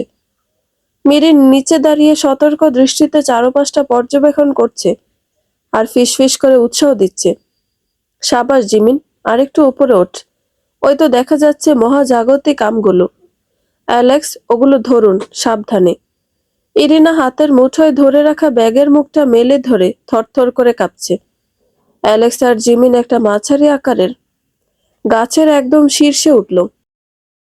হঠাৎ করে বাতাসের গতি বাড়ল, আর সেই সাথে ঝোপের আড়াল থেকে একটা শুকনো ডাল ভেঙে যাওয়ার শব্দ হলো। ক্যার করাত! অ্যালেক্স আর জিমিন চকিতে ফিরতে চাইল, কিন্তু অতর্কিতে ঘটে গেল এক কাণ্ড। বাতাসের সেই তীব্র ঝাপটা অ্যালেক্সের ভারসাম্য রক্ষা করা দায় হয়ে পড়ল। সে জিমিনের হাত আঁকড়ে ধরার চেষ্টা করতে ডালটা মরমর করে ভেঙে গেল, আর মুহূর্তের মধ্যে আহা! এক বীভৎস আর্তনাদ চেপে রেখে অ্যালেক্স আর জিমিন সোজা উপর থেকে নিচের দিকে ছিটকে পড়ল। নিচে দাঁড়িয়ে থাকা মিরিন আর ইরিনা কিছু বোঝা ওঠার আগে যা ঘটার ঘটে গেল।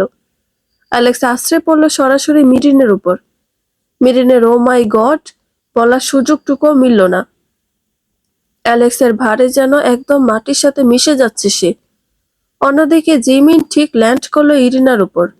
ইরিনা আর্তনাদ করতে গিয়েও জিমিনের হাতের চাপে তা কণ্ঠনালীতে আটকে ফেলল। মাটিতে গড়াগড়ি খেয়ে মিরিন কোনো মতে অ্যালেক্সকে ঠেলে সরিয়ে উঠে বসার চেষ্টা করলো। তার মাথার চুলগুলো এখন কাকতাড়ুয়ার মতো উস্কো খুস্কো, আর গায়ের হুডিতে কাদা মেখে একাকার। সে হাঁপাতে হাঁপাতে কর্কশ গলায় বলল, ইউ ইডিয়ট পেঁচামুখী, আপনি কি আম পাড়তে উঠেছিলেন, নাকি আমার উপর আকাশ থেকে ল্যান্ড করতে উঠেছিলেন? আমার হাড়গোড় তো সব গুঁড়ো করে দিয়েছেন। কিন্তু ভাগ্য আজ তাদের সঙ্গ দিবে না বলে ঠিক করে নিয়েছে, তাই উঠে বসার পূর্ব মুহূর্তে অকস্মাৎ পদধ্বনি শোনা গেল কয়েক জোড়া। তাদের উৎকণ্ঠা বাড়িয়ে দিয়ে বাগানের অন্য প্রান্ত থেকে একটা ভারী বুটের শব্দ শোনা গেল। কেউ একজন লাঠি নিয়ে ঠুকতে ঠুকতে তাদের দিকে এগিয়ে আসছে। একজন নয়, ধীরে তার সংখ্যা বাড়ছে বলে উপলব্ধি করছে চারজনই। ইরিনা ভয়ে জিমিনের হাত খামচে ধরে অস্ফুট স্বরে বলল, এবার নির্ঘাত ধরা পড়ব। আমি তো বলেছিলাম রাতে আসা ঠিক হবে না। বাগানের অন্য প্রান্ত থেকে কয়েক জোড়া তীব্র টর্চের আলো তাদের দিকে ধেয়ে আসতে শুরু করলো। সেই সাথে শোনা গেল গুটি কয়েক মানুষের উত্তেজিত কণ্ঠস্বর, ওই কে রে ওখানে, ধর বেটাদের, রাতের বেলা আমবাগানে নোংরামি করতে আসছে। ঘটনাটা ঘটল একদম চোখের পলকে। ওরা উঠে বসার পূর্বেই বাগানের ঝোপঝাড় চিরে উদয় হলো প্রায় 10-12 জন গাট্টা গোট্টা জমদূত মার্কা লোক। এদের পরনে লুঙ্গি মালকোচা মারা, হাতে মোটা লাঠি, আর টর্চের আলো যেন সার্চ লাইটের মতো বিচ্ছে চার বন্ধুর চোখে। সবচেয়ে বয়স্ক লোকটার গলায় একটা গামছা পেঁচানো। সে টর্চের আলোয় চারজনকে ওভাবে একে অপরের উপর পড়ে থাকতে দেখে থমকে দাঁড়ালো। তারপর একরাশ ঘৃণা আর বিরক্তি নিয়ে চিৎকার করে উঠল, আরে ওরে ধর! কালকার পোলাপানগো লজ্জা শরম এক্কেবারে গেছে। এই আমবাগান কি তোগো বাপের ডাইনিং রুম যে মাঝরাইতে এইখানে আইসা নোংরামি করতাছস? মিরিন কাদা মাখা মুখটা তুলে কিছু বলতে চাইল। এই ইউ ইডিয়ট, আমরা তো স্রেফ আম পাড়তে। চুপ কর বেয়াদব মাইয়া! লোকটা ধমক দিয়ে মিরিনের কথা থামিয়ে দিল। আম পাড়তে আইলে মানুষ ওড়না গাছে আটকায় না, আর পোলাপান মাইশের গায়ের উপর ল্যান্ড করে না। তোরা হইলি নষ্টের মূল। মুহূর্তের মধ্যে হতভম্ব চারজনকে চারটে বলির পাঠার মতো পাজাকোলা করে তোলা হলো। অ্যালেক্স আর জিমিনের কোনো যুক্তি কাজ করলো না। ওই পাহাড় সম মানুষগুলোর শক্তির সামনে তাদের জিম করা বডি যেন নিস্তেজ ঠেকছে। মিরিন ক্রোধান্বিত হয়ে ফেটে পড়ল আগ্নেয়গিরির ন্যায়। অ্যালেক্স, একটা কিছু করুন, এরা আমাদের সিল করে দিচ্ছে।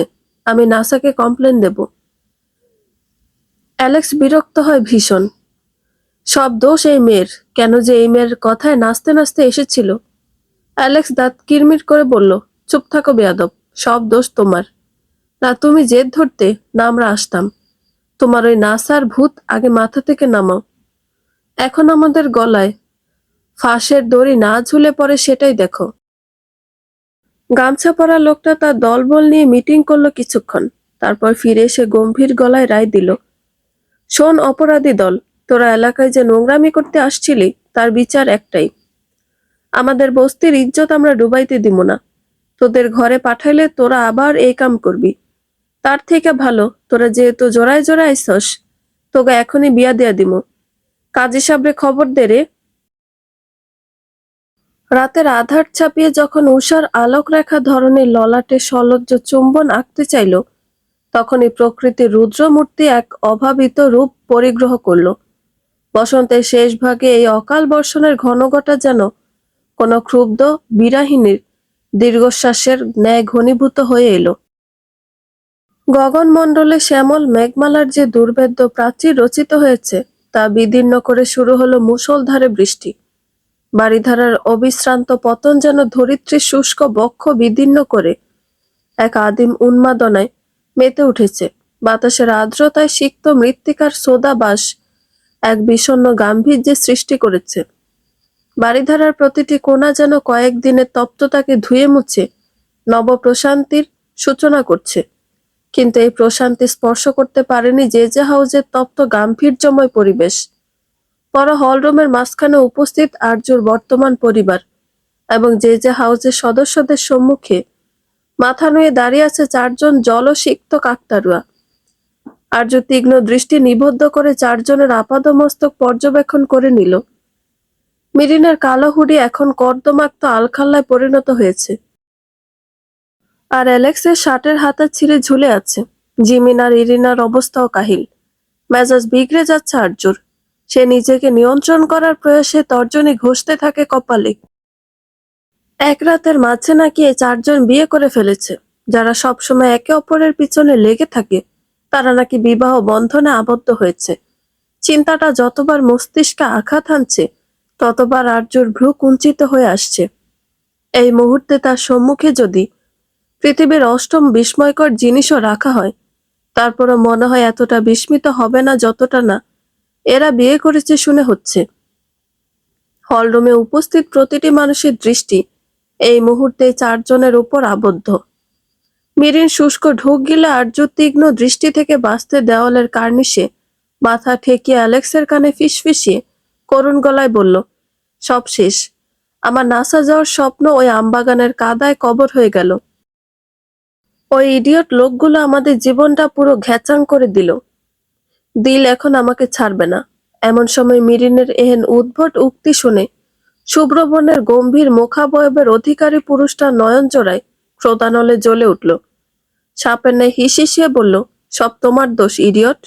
আম খাওয়ার শখ তো মিটলো তোমার, এখন আমও নেই, ইজ্জতও নেই, শুধু গলার ওপর একটা বিয়ের তকমা ঝুলে আছে।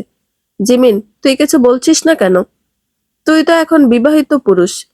জিমিন দীর্ঘশ্বাস ফেলে বলল, কি বলবো অ্যালেক্স, বলার মতো ভাষা নেই। বিয়ে তো হয়েই গেছে, বলে লাভ নেই। ইরিনা চকিতে পাশ ফিরে চাইল।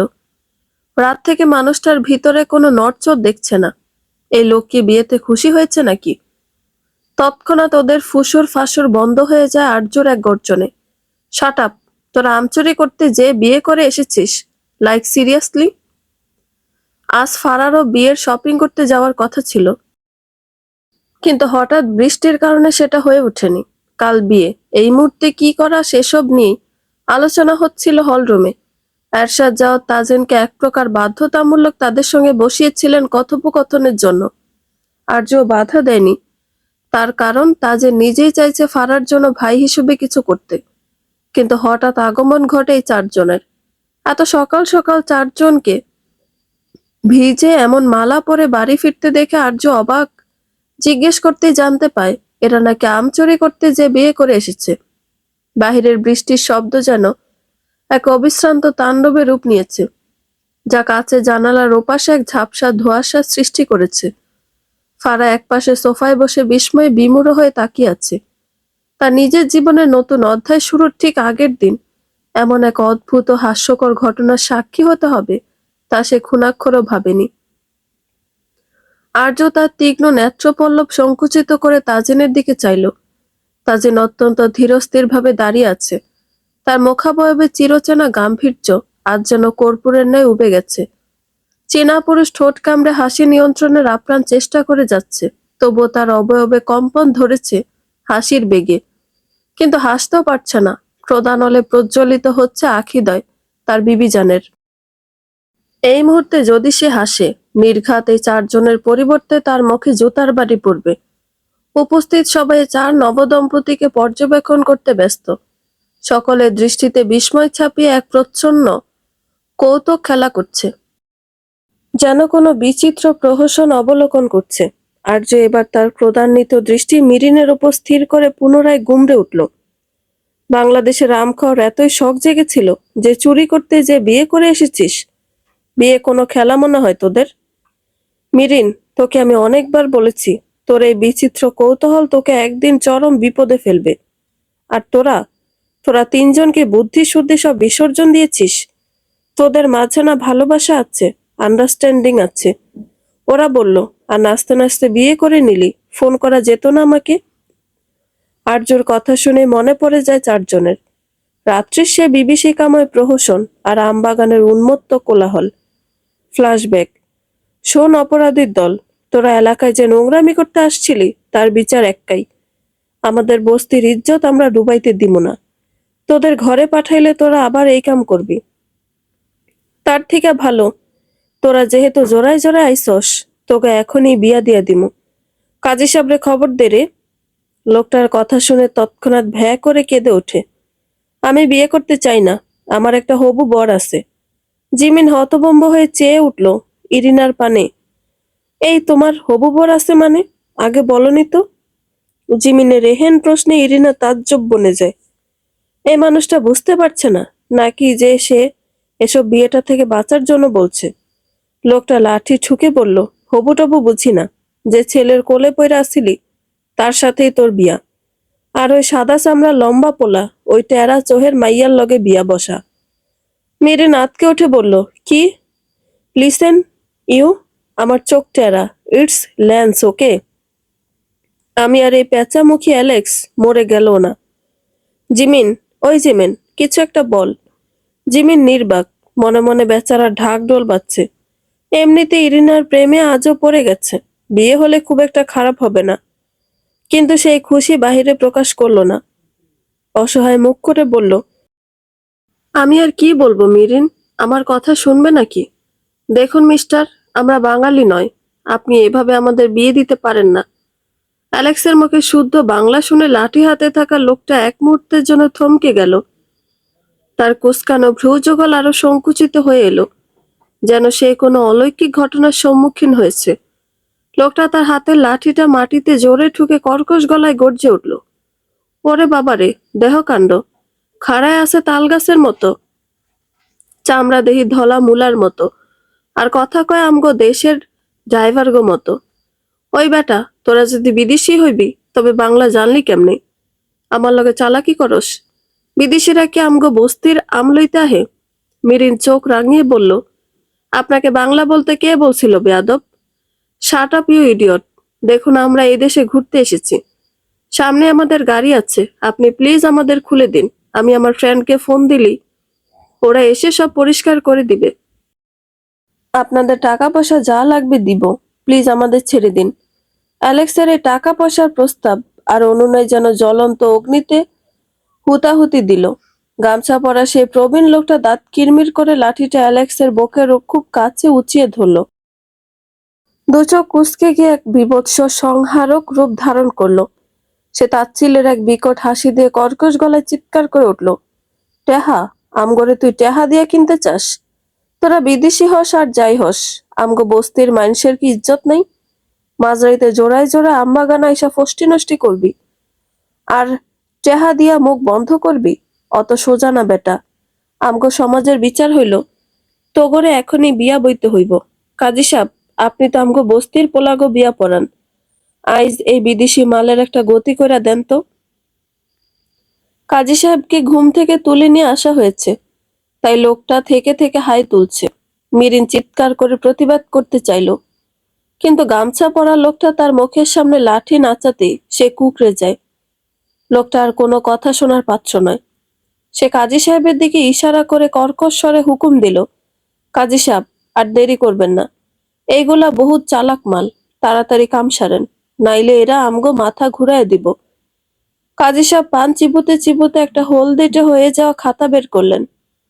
টর্চের সেই তীর্যক আলোয় তিনি চারজনের আপাদমস্তক দেখে নিয়ে অত্যন্ত ভাবুক গলায় বললেন, আরে ব্যাপার না, আমাগো দেশে তো কত ম্যাম সাহেব আইসা ভাঙালি পোলারে বিয়া করে, আজ উল্টাটা হইব।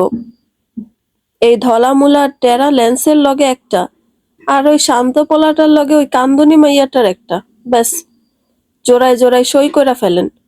কাজী সাহেব পান চিবুতে চিবুতে প্রশ্ন করলেন, বাবার নাম কি? অ্যালেক্স রাগে তোতলাতে শুরু করলো, my father's name is, you idiots. লোকটা কাজী সাহেবের দিকে তাকিয়ে বললেন, পোলা তো দেখি বিদেশি কথা কয়, নাম লেখেন Abdul Alex. Shut up, my name is Alex Z. এক প্রকার জোর জবরদস্তিমূলক ওদের পরিচয়পত্র থেকে শুরু করে সব তথ্য নিয়ে বিয়ে পড়িয়ে দেয়। তাজিন এতক্ষণ বহু কষ্টে নিজের ওষ্ঠদ্বয় সংকুচিত করে রাখলেও তার সুঠাম বক্ষের কম্পন যেন আর্যর তীক্ষ্ণ দৃষ্টি এড়াতে পারেনি। কিন্তু এবার আর হাসি চেপে রাখতে পারল না। সে আর্যর হাতটা আলতো করে নিজের হাতের মুঠোয় নিয়ে হু হু করে হেসে উঠল। আর্য বিরক্তি নিয়ে তাজিনের হাতটা ছাড়িয়ে নিয়ে বলল, হাসুন আপনি, আরো হাসুন। ওদের বাদরামি আপনার কাছে কমেডি মনে হচ্ছে, তাই না? আমার কেন যেন মনে হচ্ছে এই কট ম্যারেজের নাটকটা জিমিনের বেশ মনে ধরেছে। ওর ওই নির্বাক দৃষ্টির আড়ালে কোনো এক নিপুণ কারিগরের মস্তিষ্ক প্রচ্ছন্ন রয়েছে।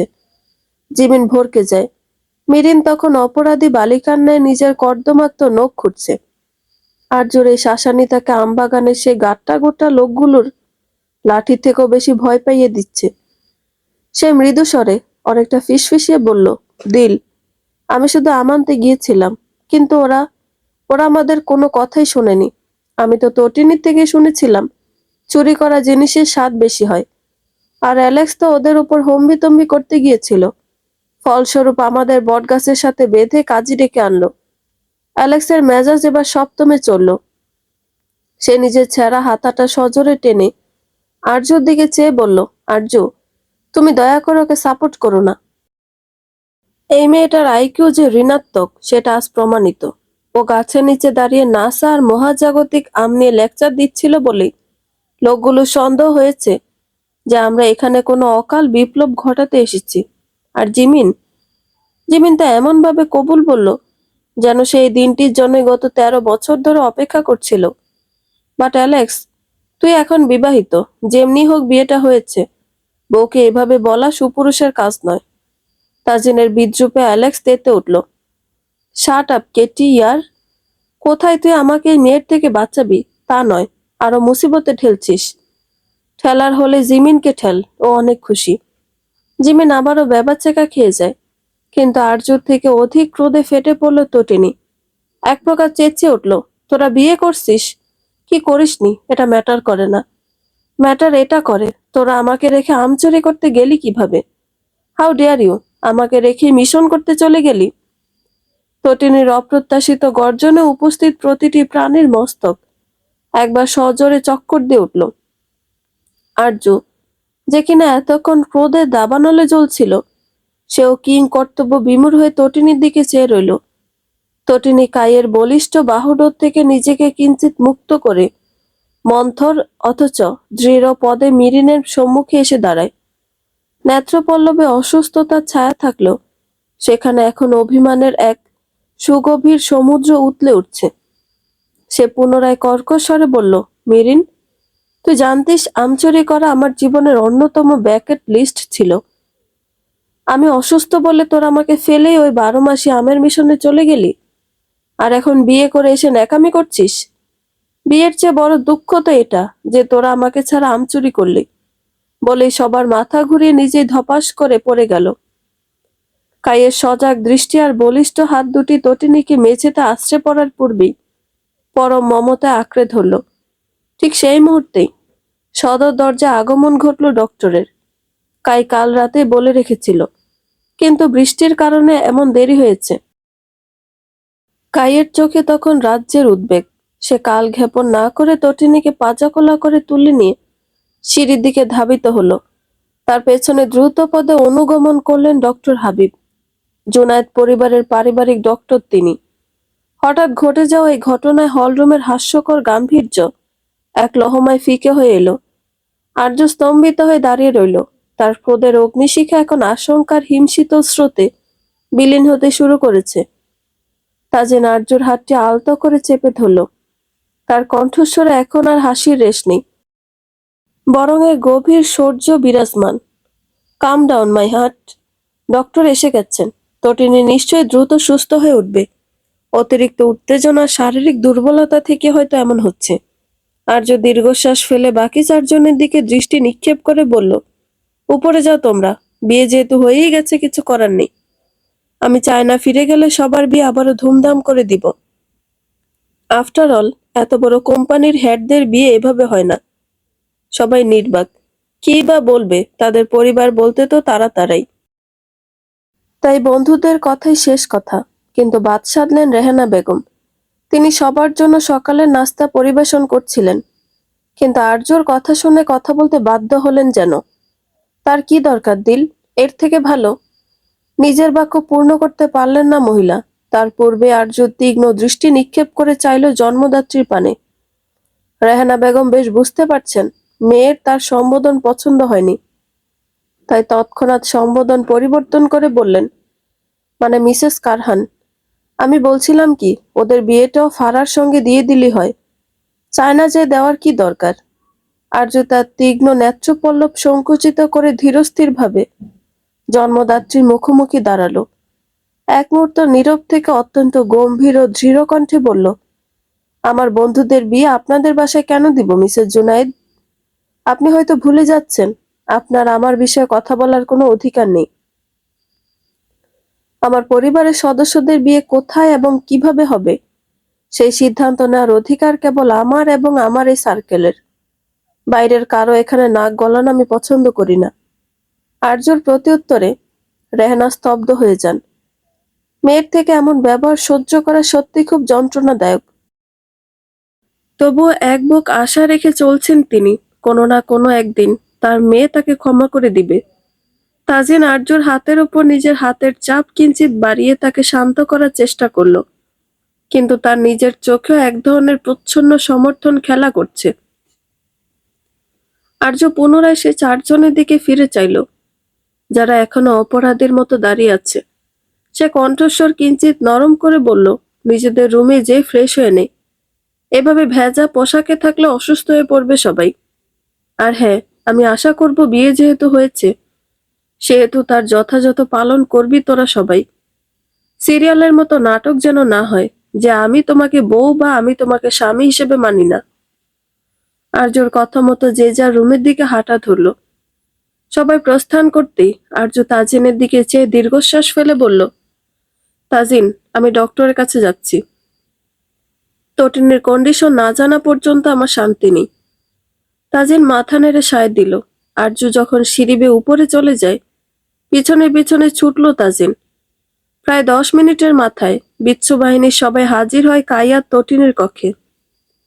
মিরিন ব্যতীত সবার মুখে এক প্রকার দুশ্চিন্তা ছেয়ে গেছে। শেফালি আসর এবং শরীফ আসর চিন্তিত মুখে ঘরের বাইরে দাঁড়িয়ে আছেন। মেয়ের এমন অবস্থার কোনো যৌক্তিক কারণ খুঁজে পাচ্ছেন না তারা। Congratulations mister William, your wife is pregnant. আসলে তটিনের এই হঠাৎ জ্ঞান হারানো এবং শারীরিক দুর্বলতার মূল কারণ এটাই। এই সময়টা খুব সেন্সিটিভ।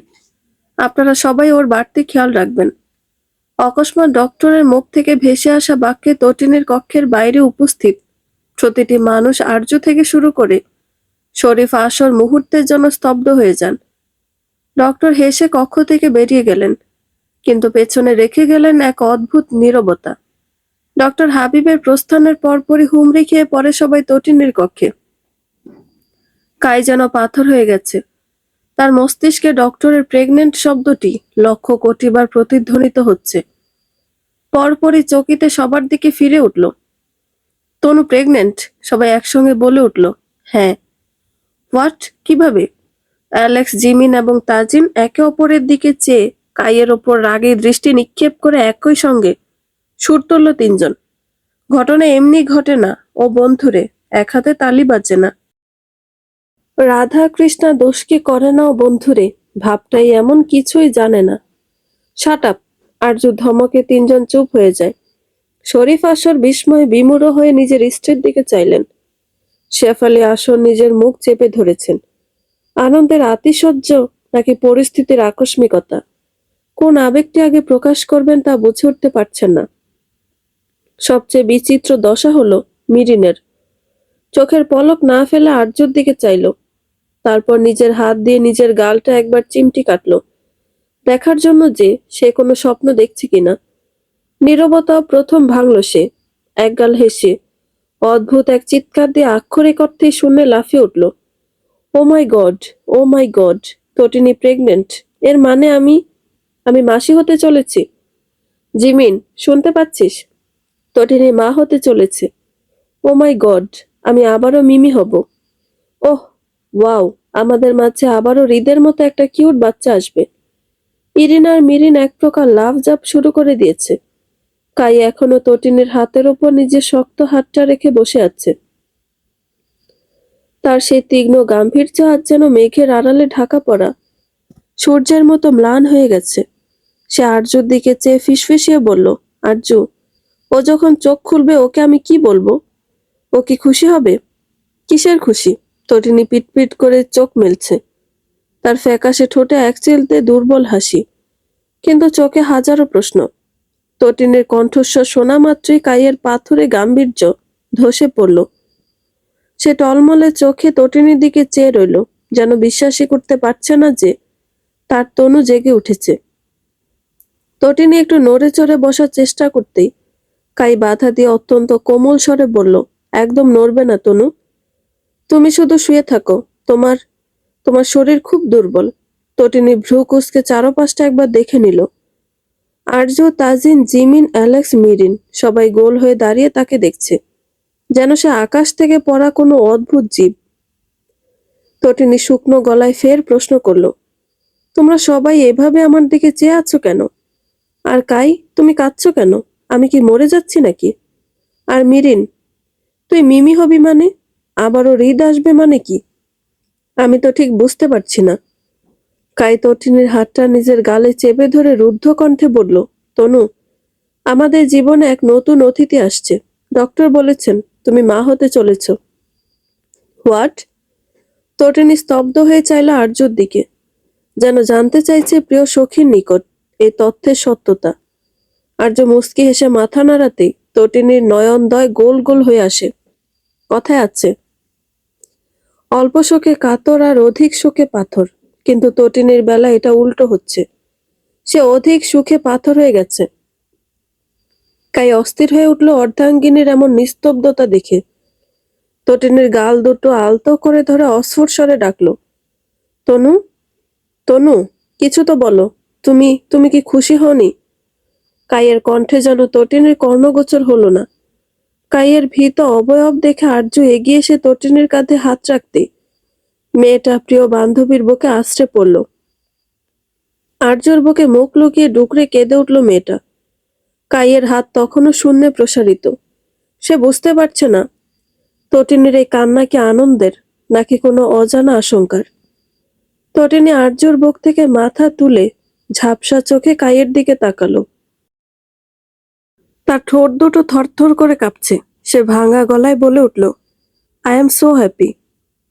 বন্ধুরা, গল্পটি ভালো লেগে থাকলে একটা লাইক করে দিবেন এবং গল্প সম্পর্কে কোনো মতামত জানানোর থাকলে কমেন্ট করতে পারেন। গল্পের বাকি অংশ শোনার জন্য চ্যানেলটি সাবস্ক্রাইব করে পাশেই থাকবেন। ধন্যবাদ সবাইকে। ভালো থাকবেন।